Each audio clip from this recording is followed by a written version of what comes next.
एक झूठ जो बहुत महंगा पड़ा। यह कहानी किसी आम औरत की नहीं थी। कभी कभी खामोशी सबसे बड़ा हथियार होती है। अब चलेगा असली इंसाफ का डंडा। डीएम अंजलि शुक्ला अपनी साधारण सलवार कुर्ता में स्कूटी पर सवार होकर तेजी से अपने भाई की शादी में जा रही थी। न कोई सरकारी गाड़ी थी, न कोई सुरक्षा, बस एक साधारण लड़की की तरह स्कूटी चलाते हुए। जैसे ही वह रानीपुर हाईवे पर पहुंची, सामने पुलिस की बैरिकेडिंग नजर आई। 3-4 पुलिसकर्मी सड़क पर खड़े थे और बीच में दारोगा रमेश वर्दी में खड़ा था। उसने सामने आते ही अंजलि को हाथ के इशारे से रुकने को कहा। ओ लड़की, स्कूटी साइड में लगा। दारोगा की आवाज में रोब था। कहां जा रही हो? दारोगा ने सवाल किया। मेरे भाई की शादी है, वहीं जा रही हूं, अंजलि ने शांत लहजे में जवाब दिया। दारोगा ने ऊपर से नीचे तक अंजलि को घूरा और फिर मुस्कुराते हुए बोला, अच्छा तो शादी में जा रही हो, लेकिन हेलमेट नहीं पहना और यह स्कूटी भी बहुत तेज चला रही थी। चलो चालान भरना पड़ेगा। दारोगा ने चालान बुक निकालते हुए कहा। अंजलि को अंदाजा हो गया कि यह एक बहाना था। वह बोली, सर मैंने कोई नियम नहीं तोड़ा है। अरे मैडम, कानून हमें मत सिखाओ। उसने साइड में खड़े एक सिपाही को देखा और फिर अंजलि की ओर झुकते हुए फुसफुसाया, ऐसे नहीं मानेगी, इसको तरीका सिखाना पड़ेगा। अचानक दारोगा ने जोरदार थप्पड़ अंजलि के गाल पर जड़ दिया। बहुत सवाल पूछती है, जब पुलिस कुछ कहे तो चुपचाप मान लेना चाहिए। अंजलि का सिर एक पल के लिए झटका खा गया, लेकिन उसने खुद को संभाल लिया। उसकी आंखों में आग थी। दारोगा ठाका मारकर हंसा और अपने साथियों से बोला, अभी भी अकड़ बाकी है, लगता है अच्छे से सिखाना पड़ेगा। एक सिपाही आगे बढ़ा और बोला, मालिक थाने ले चलें, वहां आराम से मामला देख लेंगे। दारोगा सिर हिलाकर बोला, हां इसे थाने ले चलते हैं, तब समझ आएगा कि पुलिस से कैसे बात की जाती है। एक सिपाही ने अंजलि का हाथ पकड़कर खींचा। चल जीप में बैठ। अंजलि ने अपना हाथ झटका और गुस्से से बोली, हिम्मत मत करना। दारोगा का पारा चढ़ गया। उसने अपने एक आदमी से कहा, इसका घमंड तोड़ो। वह देखना चाहती थी कि यह लोग कितनी गिरी हुई हरकत कर सकते हैं। तभी एक पुलिस वाले ने गुस्से में उसकी स्कूटी को लात मार दी। बड़ी आई शरीफ बनने, अब तेरा खेल खत्म। अंजलि पूरी तरह समझ गई थी कि यह लोग कितने नीचे गिर सकते हैं। दारोगा की आंखों में गुस्सा था। उसने जोर से चिल्लाकर कहा, बहुत देखे हैं तेरे जैसे अकड़ू लोग, पुलिस से भिड़ेगी? अभी औकात दिखाता हूं, ले चलो इसे थाने, वहीं समझाएंगे। डीएम अंजलि शुक्ला अब भी चुप थी। उसने अपनी पहचान बताने का कोई इरादा नहीं किया। वह देखना चाहती थी कि प्रशासन कितना नीचे। दारोगा ने सिपाहियों को घूरते हुए कहा, ले चलो इसे थाने, वहीं देखेंगे इसका क्या करना है। 2 सिपाही अंजलि के दोनों हाथ पकड़कर घसीटने लगे। छोड़ो मुझे, अंजलि पहली बार जोर से बोली। दारोगा हंसा। अब जुबान खुली। चल थाने में देखेंगे कितना बोलती है। थाने में घुसते ही दारोगा ने जोर से चिल्लाया, ओए चाय पानी लाओ, एक स्पेशल केस आया है। अंजलि अब भी शांत थी। वह देख रही थी कि आम जनता के साथ पुलिस कैसा व्यवहार करती है। दारोगा ने अपने जूनियर से फुसफुसाकर कहा, सुन, किसी तरह इस पर कोई केस डाल दो। सिपाही बोला, क्या केस सर? दारोगा हंसा, कोई भी, चोरी, जेब कतरा, बस अंदर डालना है। अंजलि सब सुन रही थी, लेकिन अब भी कोई प्रतिक्रिया नहीं दी। दारोगा टेबल पर बैठ गया और कलम घुमाते हुए बोला, नाम बता, घर का पता बता। अंजलि चुप रही। दारोगा ने फिर से पूछा, नाम क्या है? अंजलि अब भी चुप रही। दारोगा ने मेज पर जोर से हाथ मारा, सुनाई नहीं देता तुझे? नाम बता अपना। रीना गुप्ता। अंजलि ने झूठा नाम बताया। दारोगा हंसा, बहुत समझदार है तू, लेकिन ज्यादा चालाकी मत कर वरना बड़ी गलती होगी। अंजलि को जबरदस्ती लॉकअप में डाल दिया गया। एक गंदा बदबूदार कमरा, जहां पहले से 2 महिलाएं बैठी थीं। क्या किया तूने?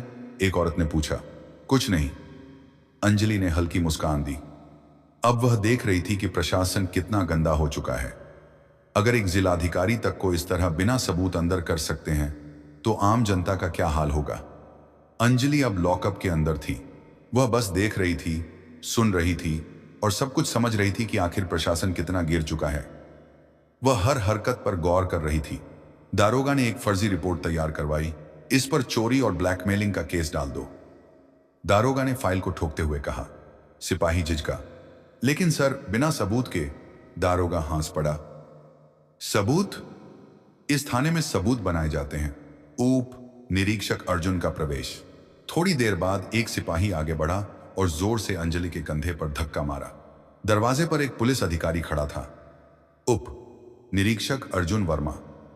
थाने में उसकी छवि थोड़ी ईमानदार अफसर की थी। उसने थाने के अंदर की महिलाओं को देखा। उनकी हालत देखकर उसके माथे पर शिकन आ गई। यह सब क्या हो रहा है? उसने सख्त आवाज में पूछा। दारोगा रमेश मुस्कुराया। कुछ नहीं सर, एक सड़क छाप लड़की ज्यादा होशियारी दिखा रही है, जरा सबक सिखा रहे हैं।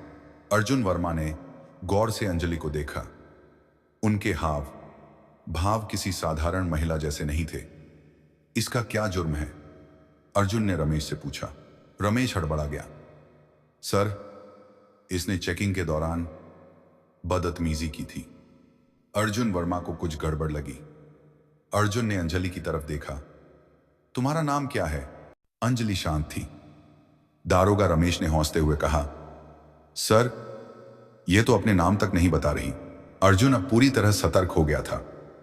ठीक है, इसे दूसरी कोठरी में डालो, उसने सिपाही को आदेश दिया। रमेश हैरान रह गया। सर, लेकिन मैं देखूंगा कि यह कौन है, अर्जुन वर्मा ने सख्ती से कहा। अर्जुन वर्मा के आदेश पर अंजलि को एक दूसरी कोठरी में डाल दिया गया। यह कोठरी पहली से भी ज्यादा अंधेरी और गंदी थी। अंजलि ने चारों तरफ नजर दौड़ाई। कमरे में एक टूटा हुआ टेबल और एक जंग लगा लोहे का रॉड पड़ा था। अंजलि अब इस प्रशासन का गंदा चेहरा और गहराई से देख रही थी। यह सिस्टम कितना गिर चुका है। उनका हर मिनट का अनुभव यह साबित कर रहा था कि कानून सिर्फ कागजों में ही था। अचानक एक सिपाही भागते हुए आया। सर, एक बड़ी गाड़ी बाहर खड़ी है। रमेश चौंका। गाड़ी कौन आया है? सिपाही ने घबराकर कहा। सर, गाड़ी सरकारी है। सिपाही बाहर गया, लेकिन जैसे ही उसने गाड़ी के अंदर झांका उसकी आंखें फटी रह गईं। सिपाही हड़बड़ाते हुए अंदर आया और धीरे से बोला, सर, वो क्या हुआ? कौन है? रमेश झूंझला उठा।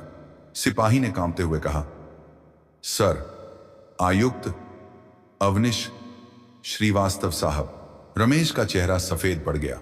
अर्जुन वर्मा भी चौकन्ना हो गया। अब मामला बहुत बड़ा हो चुका था। आयुक्त अवनीश श्रीवास्तव ने थाने में कदम रखा। उनकी आंखों में गुस्सा था। उन्होंने रमेश की ओर देखा और कड़क आवाज में पूछा, दारोगा रमेश, क्या चल रहा है यहां? रमेश घबराया हुआ बोला, सर साहब, कुछ नहीं, बस एक मामूली केस था। आयुक्त साहब ने टेबल पर पड़ी अंजलि की फाइल उठाई और ध्यान से पढ़ी। उनका माथा सिकुड़ गया। फिर उन्होंने अंजलि की ओर देखा। इस महिला पर 420 और ठगी का केस। आयुक्त साहब की आवाज गूंज उठी। उन्होंने रमेश की ओर देखा। क्या सबूत है तुम्हारे पास? रमेश अब पूरी तरह फांस चुका था। आयुक्त साहब ने अंजलि से सीधा सवाल किया, आपका नाम? अंजलि ने हल्की मुस्कान दी और पहली बार अपना नाम बताया। अंजलि शुक्ला, जिलाधिकारी। पूरा थाना हक्का बक्का रह गया। रमेश के हाथ पैर कांपने लगे। सारे पुलिस वाले चौंक कर खड़े हो गए। रमेश के पैरों तले जमीन खिसक गई। जिलाधिकारी मैडम, जिसे वह ठग समझकर फर्जी केस में फांसा रहा था, वह खुद जिलाधिकारी निकली। थाने के सारे पुलिसकर्मी सख्ते में आ गए। आयुक्त साहब ने घूरते हुए कहा, दारोगा रमेश, तुम्हारी हिम्मत कैसे हुई जिलाधिकारी मैडम पर झूठा केस डालने की? रमेश कुछ बोलने ही वाला था कि अर्जुन वर्मा ने तेज आवाज में कहा, सर, मैंने पहले ही कहा था कि कुछ गड़बड़ है। अब रमेश अकेला पड़ चुका था। अंजलि ने अब अपना असली रुख दिखाया। उन्होंने शांत लेकिन सख्त आवाज में कहा, दारोगा रमेश, तुम सस्पेंड हो। तुम्हारे खिलाफ विभागीय जांच होगी और तुम पर केस दर्ज किया जाएगा। रमेश के होश उड़ गए। सारे पुलिसकर्मी अब रमेश से दूरी बनाने लगे। अर्जुन वर्मा ने तुरंत हवलदार को आदेश दिया, रमेश को हिरासत में लो। जैसे ही हवलदार रमेश को पकड़ने आगे बढ़ा, अचानक रमेश ने जेब से एक कागज निकाला। उसने मुस्कुराते हुए कहा, लेकिन यह देखिए। उसने वह कागज हवा में लहराया। आयुक्त साहब और जिलाधिकारी अंजलि ने उसे ध्यान से देखा। रमेश ने ठाका लगाया, यह रहा मेरा ट्रांसफर ऑर्डर। 3 दिन पहले ही मेरा ट्रांसफर हो चुका है, तो अब आप मुझे सस्पेंड नहीं कर सकती। थाने में फिर से सन्नाटा छा गया। अंजलि ने कागज अपने हाथ में लिया और गौर से पढ़ा। क्या यह असली है? आयुक्त साहब ने कड़े स्वर में पूछा। आयुक्त साहब ने अर्जुन वर्मा की ओर देखा और बोले, इस कागज की तुरंत जांच करो। अगर यह असली निकला तो भी रमेश का निलंबन रोका नहीं जा सकता। रमेश की हंसी अचानक गायब हो गई, क्योंकि अगर कोई भी सरकारी कर्मचारी ट्रांसफर के बाद भी गलत गतिविधियों में शामिल होता है तो उस पर कार्यवाही की जा सकती है। अब रमेश की हालत बिगड़ने लगी। अर्जुन वर्मा तुरंत ऑनलाइन सिस्टम में रमेश का रिकॉर्ड चेक करने लगे। अर्जुन ने सिर उठाया और कहा, सर, यह कागज असली है, लेकिन रमेश ने अभी कार्यभार नहीं सौंपा था। मतलब यह कि रमेश अब भी इस थाने का प्रभारी था और उसी दौरान उसने यह सब किया था। अंजलि ने बात पूरी की। अब कोई भी रमेश को बचा नहीं सकता था।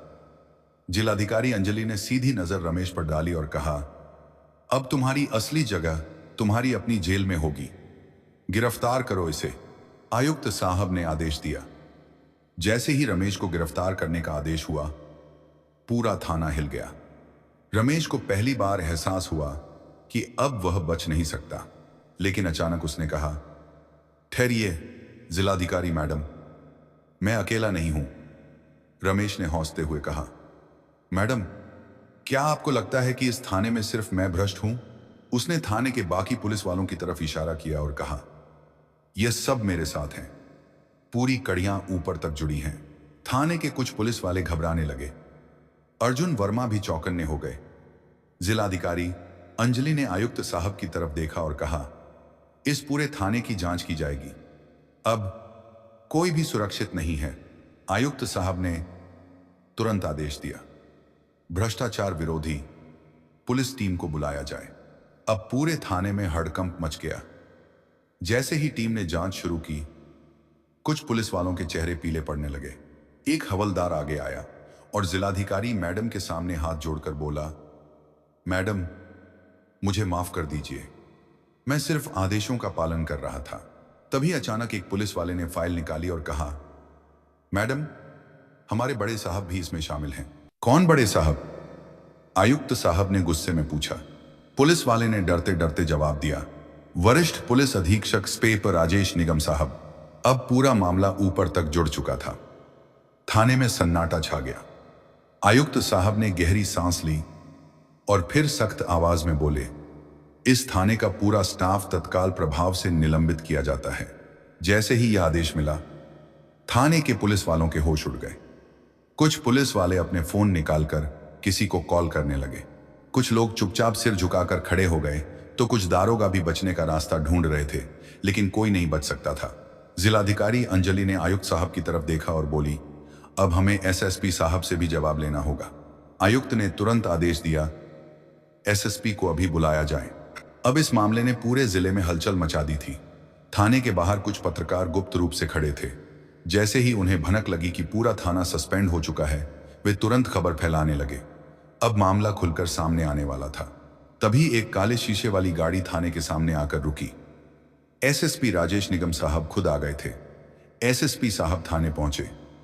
उन्होंने चारों तरफ नजर दौड़ाई। पूरा थाना सस्पेंड हो चुका था।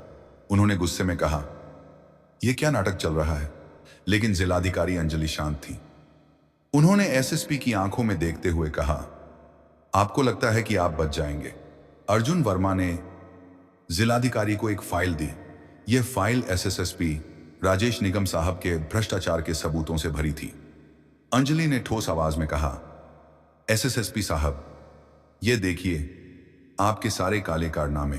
अब एसएसपी के चेहरे से पसीना टपकने लगा। आयुक्त साहब ने आदेश दिया, एसएसपी को तुरंत गिरफ्तार करो। अब पूरी पुलिस फोर्स हैरान थी। इतने बड़े अधिकारी को पहली बार किसी ने खुली चुनौती दी थी। जैसे ही एसएसपी की गिरफ्तारी हुई, पूरा मामला हिल गया। अब यह मामला राज्य स्तर तक पहुंच गया था। मुख्यमंत्री ने तुरंत आदेश दिया, जिले के सभी भ्रष्ट अधिकारी गिरफ्तार किए जाएं। इस आदेश के बाद 40 से ज्यादा पुलिस अधिकारी, 10 से ज्यादा आईएएस अफसर और कई राजनेता गिरफ्तार कर लिए गए। जिलाधिकारी अंजलि की ईमानदारी ने सिस्टम को हिला दिया था। पूरे जिले में एक नया प्रशासन लाया गया।